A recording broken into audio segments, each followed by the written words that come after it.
जो यह बताएगी कि यह किस जानवर की खाल है। उसी से राजकुमारी की शादी होगी। पहला प्रतियोगी खाल को छू छू कर देखने लगा और बोला, यह सुअर की खाल है। राजा ने तुरंत उसे बाहर कर दिया। दूसरा प्रतियोगी आया, वह बूढ़ा व्यक्ति था। राजकुमारी ने चिंतित होकर राजा की तरफ देखा, लेकिन राजा को कोई फिक्र नहीं थी। वह आदमी खाल को ध्यान से देखता रहा और फिर बोला, यह जंगल के देवता की खाल है। राजा ने थोड़ी सोच के बाद कहा, नहीं। राजकुमारी को फिर से राहत मिली। तीसरा प्रतियोगी एक नौजवान हैंडसम राजकुमार था। राजकुमारी पहली नजर में ही उसे पसंद करने लगी। वह खुद को रोक न सकी और धीरे से राजा से पूछ बैठी, यह किस जानवर की खाल है। राजा आखिरकार उसकी जिद के आगे हार गया और सही जवाब बता दिया। लेकिन जब राजकुमार ने जवाब दिया तो वह गलत था। राजकुमारी बहुत निराश और दुखी हुई। अधिकतर प्रतियोगी गलत उत्तर देकर लौट गए। तभी अचानक एक विशालकाय जंगली आदमी आया और प्रतियोगिता में भाग लेने की कोशिश की। सैनिकों ने उसे रोकने की कोशिश की, लेकिन राजा ने कहा कि हर किसी को भाग लेने का अधिकार है और उसने उस जंगली आदमी को अंदर बुला लिया। जंगली आदमी खाल के पास गया, उसे सूंघा और बोला, ये पिस्सू की खाल है। यह देखकर राजा का चेहरा उतर गया और राजकुमारी तो जैसे टूट ही गई। वह यह सब बर्दाश्त न कर सकी और आत्महत्या के लिए महल की छत पर चढ़ गई। राजा ने उसे रोका, लेकिन जनता के सामने अपनी बात से मुकर भी नहीं सकता था। मजबूरी में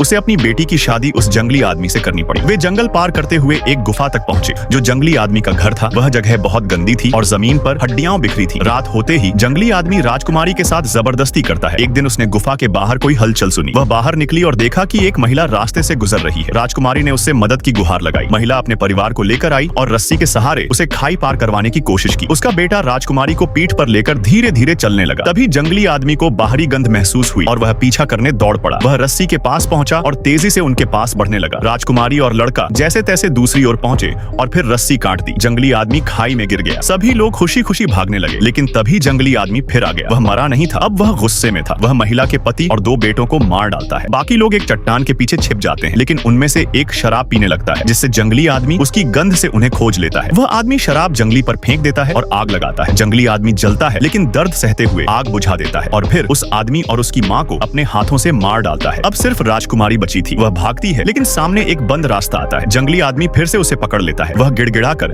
उससे रहम की भीख मांगती है और धीरे से उसके गाल पर हाथ फेरती है। जंगली आदमी का दिल पिघल जाता है और वह उसे माफ कर देता है, लेकिन तभी राजकुमारी उसकी नजदीकी का फायदा उठाकर चुपचाप चाकू निकालती है और उसका गला काट देती है। राजा की हालत बिगड़ने लगती है। जब राजा को पता चलता है कि उसकी बेटी वापस आ रही है, तो वह बुरी तरह बीमार होने के बावजूद खुश होकर उठ खड़ा होता है। लेकिन जब वह बेटी को देखता है तो वह खून में लथपथ होती है और हाथ में जंगली आदमी का कटा सिर होता है। राजा को गहरा पछतावा होता है। उसे लगता है कि उसने अपनी बेटी के साथ बहुत अन्याय किया। अपने अपराध बोध को दूर करने के लिए वह उसे अपना उत्तराधिकारी घोषित कर देता है।